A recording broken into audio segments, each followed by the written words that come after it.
Assalamualaikum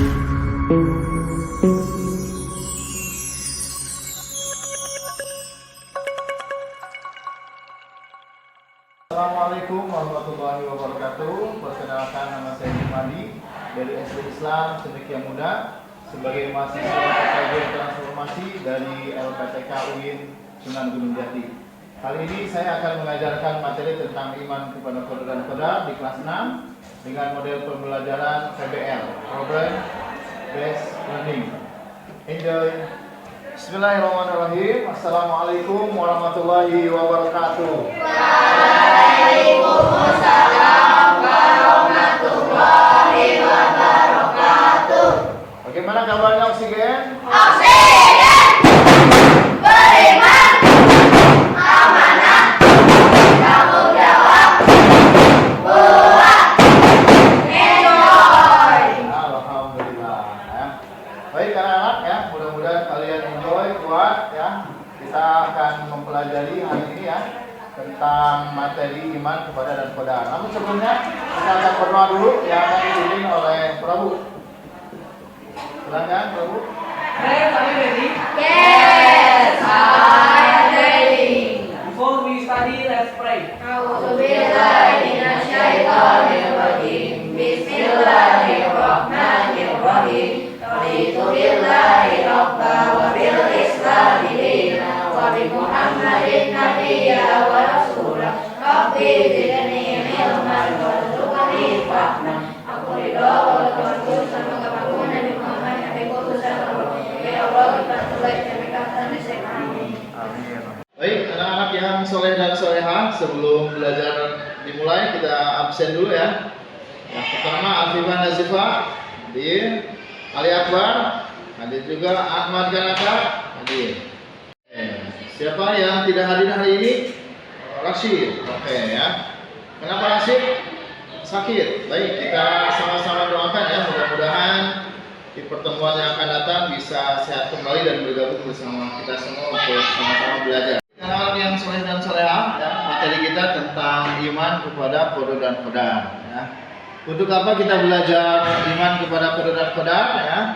Ada 5 tujuan yang akan kita capai. Ya, lihat semuanya di sini. Yang pertama adalah untuk mengenal apa itu qadar dan qadar. Kemudian yang kedua memberikan contoh qadar dan qadar. Kemudian yang ketiga memahami hikmah qadar dan qadar. Yang keempat menjelaskan pentingnya berusaha. Dan yang kelima menunjukkan sikap yang baik dalam menyikapi qadar dan qadar. Inilah 5 tujuan belajar yang akan kita pelajari saat ini. Alhamdulillah. Baik anak-anak ya, insya Allah kita setiap hari dituntut oleh agama kita, agama Islam, untuk menjadi manusia yang terbaik. Ya, kita ikrar menjadi manusia yang terbaik. Masih hafal kan ya? Tangannya kita simpan di dada kita. Kita awali dengan bismillah. Bismillahirrahmanirrahim.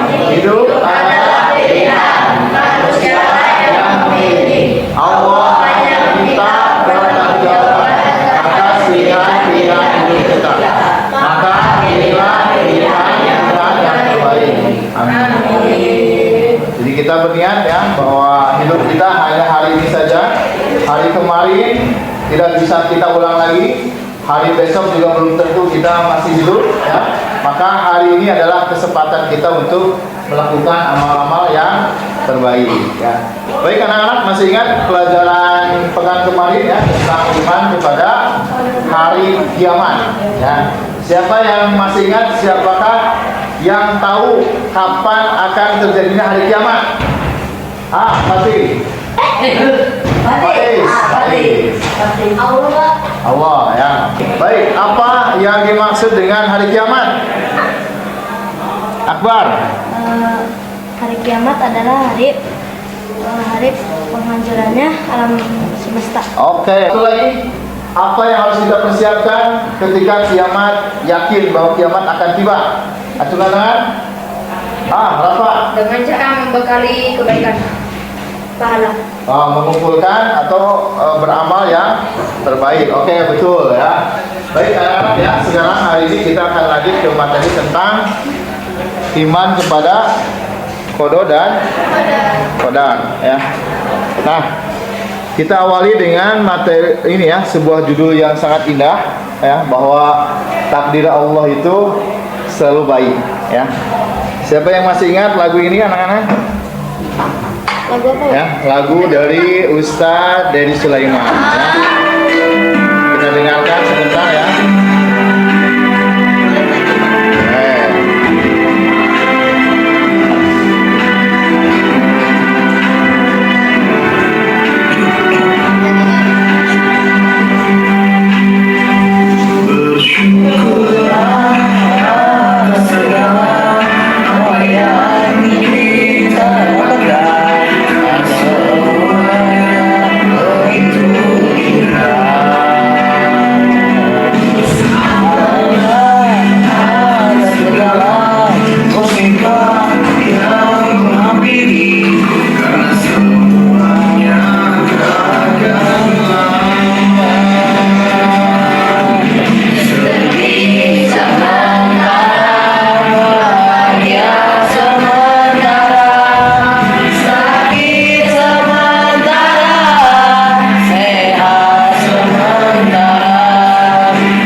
Kita diingatkan oleh lagu ini bahwa dunia tempat kita tinggal ini sifatnya hanya sementara saja ya.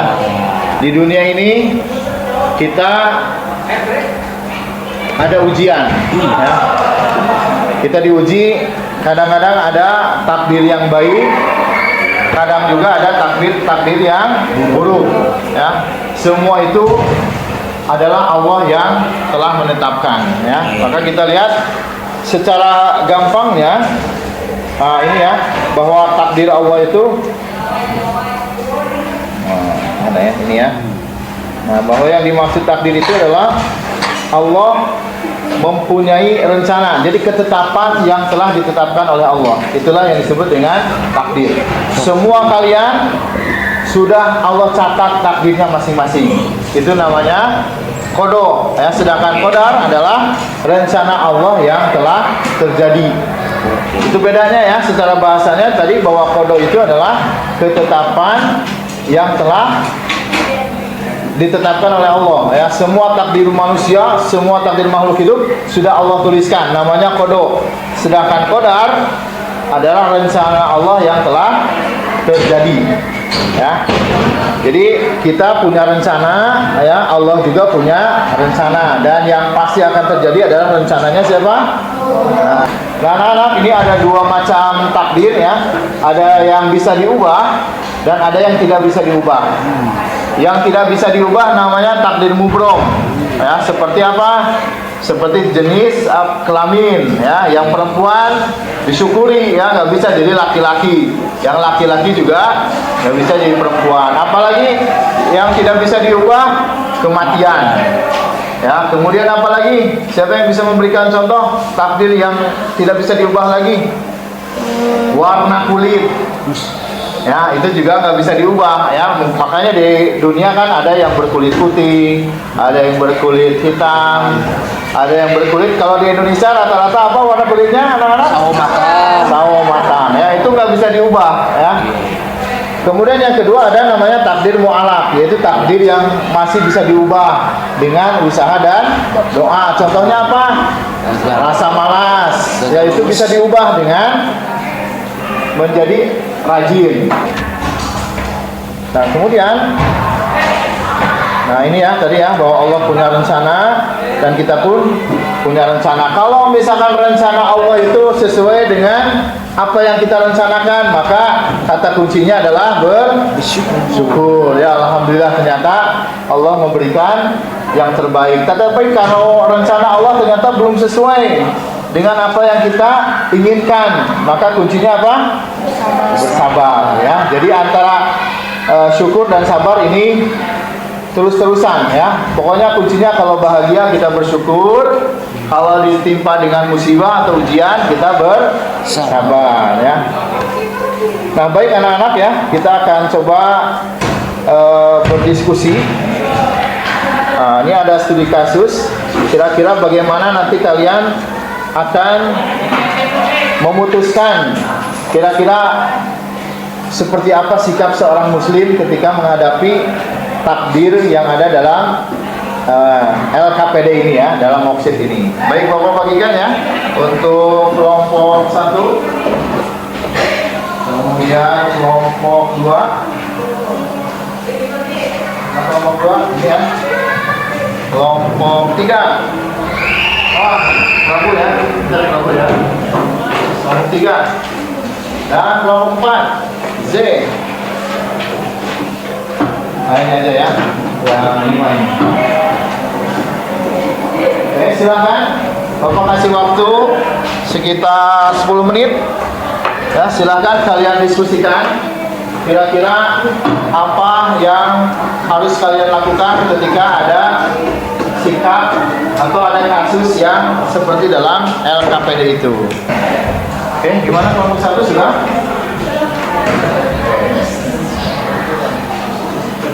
Kelompok 2 gimana sudah?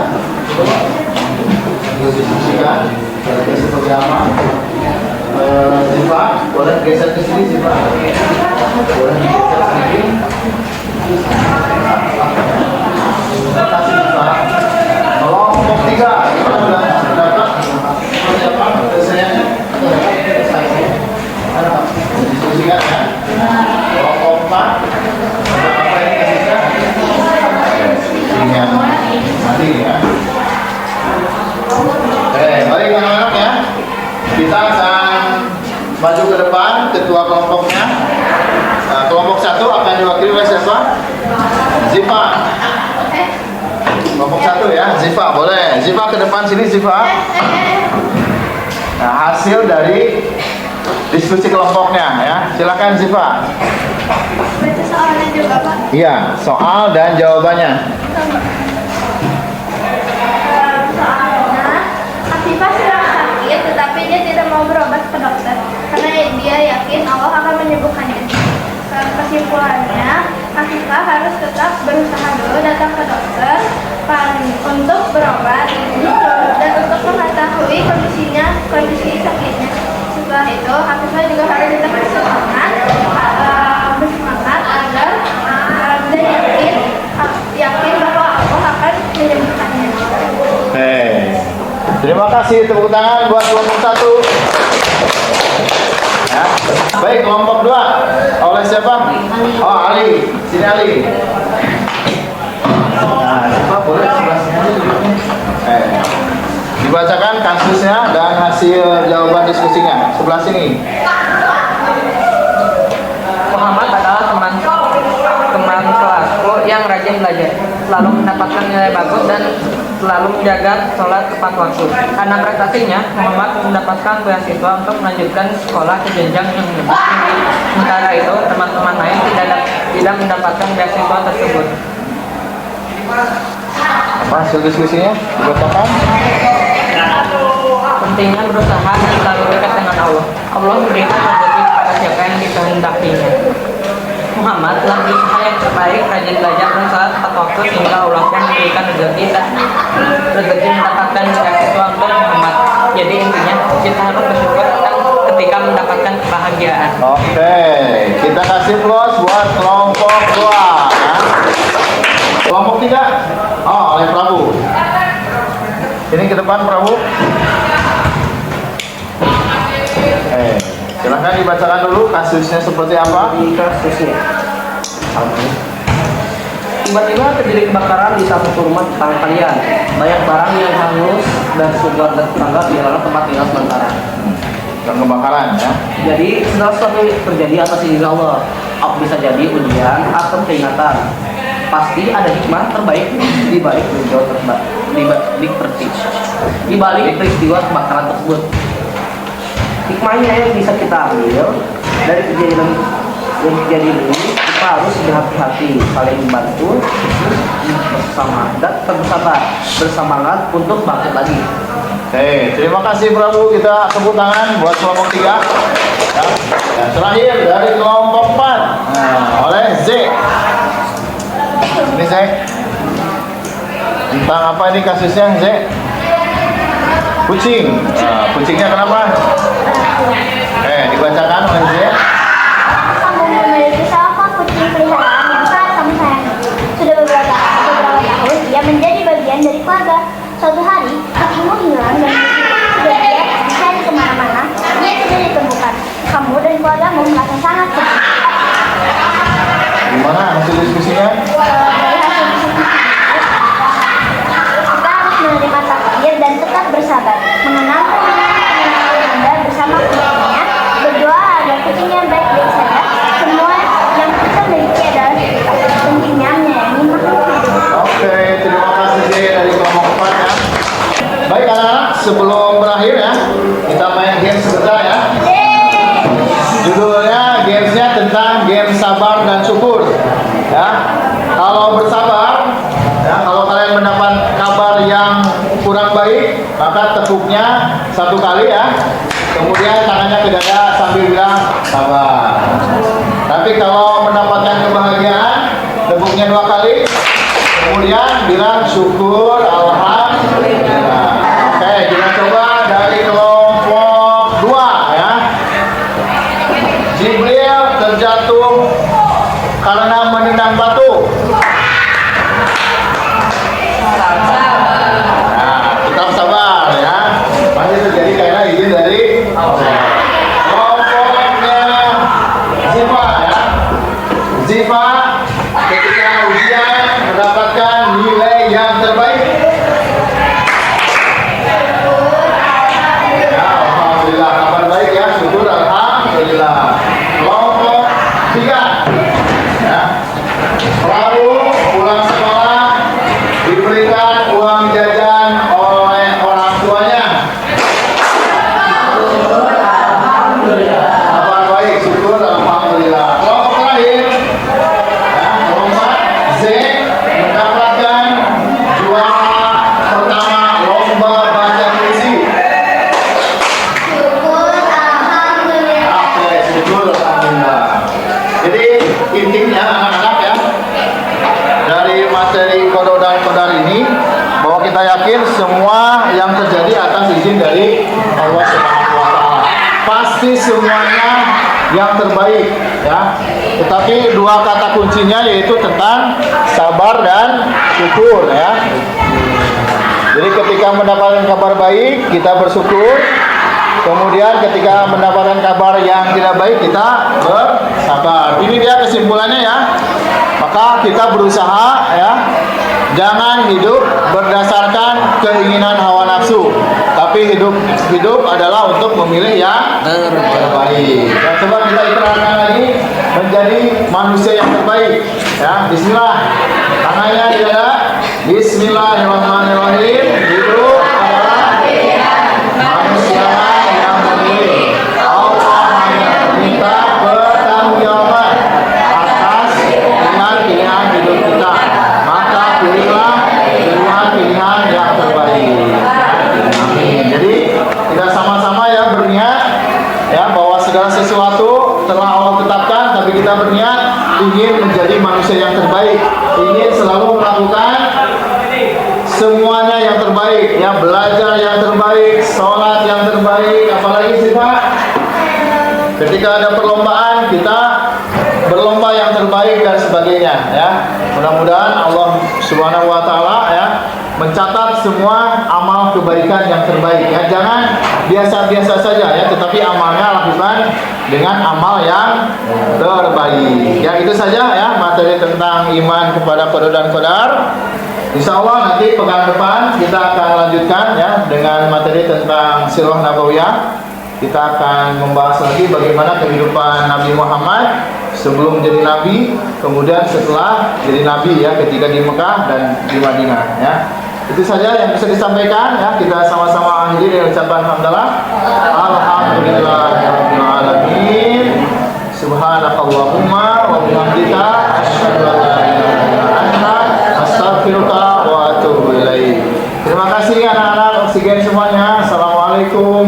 warahmatullahi